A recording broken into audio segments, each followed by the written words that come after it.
CURT designs a trailer hitch, it is our focus to make the installation as easy as possible. In this video, we will cover all the steps encountered when installing a trailer hitch. It's important to note that every hitch installation is different and that some or none of the following steps will be necessary depending on the vehicle. Over time, a vehicle is subjected to many different elements such as rain, snow, salt, and road grime. This can cause the threads of the well nuts to rust, making it impossible to thread the supplied bolts into the frame. In this instance, we suggest one of two solutions. For minimal rust, underbody coating, and other minor debris, we suggest using a wire brush and penetrating lubricant such as PB Blaster to clean out the nut. In some extreme cases, light scrubbing just won't do the trick. We suggest using a thread tap. Choose the correct tap by using the hardware specification chart located in the supplied instruction sheet. Use caution when threading the tap into the weld nut. It's very important when tapping out the hole that the shaft of the tap is perpendicular to the weld nut before you thread it through so that the threads will not get crossed or damaged.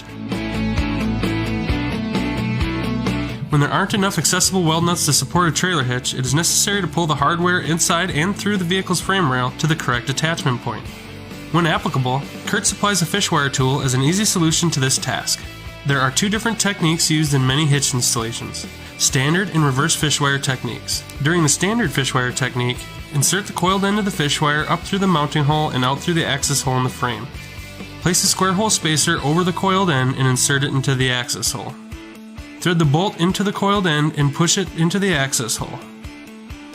Pull on the opposing side of the wire and the bolt will pass through the spacer and frame, giving you a solid attachment point. The reverse fish wire technique may require the mounting hole to be ground out wide enough to allow the spacer and bolt to fit through. Start by threading the carriage bolt onto the fish wire. Then, place the bolt into the mounting hole head first, feed the spacer onto the other end of the fish wire and angle it into the mounting hole. Once inside the frame, pull on the opposite side of the fish wire and the bolt will pass through the spacer and frame, giving you a solid attachment point. CURT hitches are specifically designed to conform as tight to the vehicle as possible.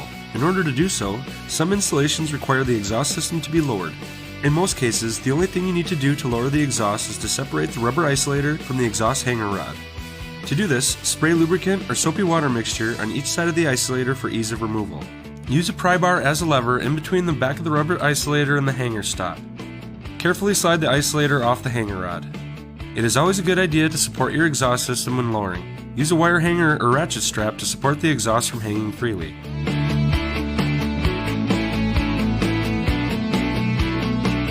Most CURT hitches do not require drilling. However, there are instances when there aren't enough pre-drilled holes in the vehicle's frame rail to adequately attach the hitch. Use the hitch as a template and mark all holes that need to be drilled. Lower the hitch and drill a starter hole with a small bit. Most drilling applications are often on unibody frames. However, the steel used on normal frames can be rather hard. Drilling into them will require a cobalt drill bit with a coolant oil or grease to keep from overheating and damaging the bit. Gradually increase the size of the bit until the desired hole size is reached.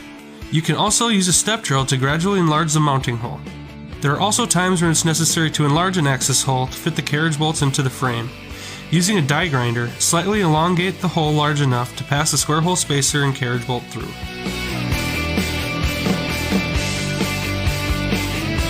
There are a few instances when installing a hitch where fascia trimming is necessary to obtain proper ground clearance or to conceal the main body of the hitch. The most difficult part of fascia trimming is marking off the section of fascia that needs to be removed. We suggest using masking tape to clearly define the cut lines. This will give you the best visual representation of the area that needs to be removed. Then, use a razor knife, rotary tool, or aviator shears to carefully cut around the tape. Your choice of cutting tool may be dependent on the durability of the material you're cutting. A rotary tool may be best for cutting heavy-duty fascia, while a razor knife may be appropriate for a thinner material to achieve a nice, clean cut edge. If you're using a razor knife, be sure not to use excessive force. Score the cutting line and make multiple passes to make a nice clean cut.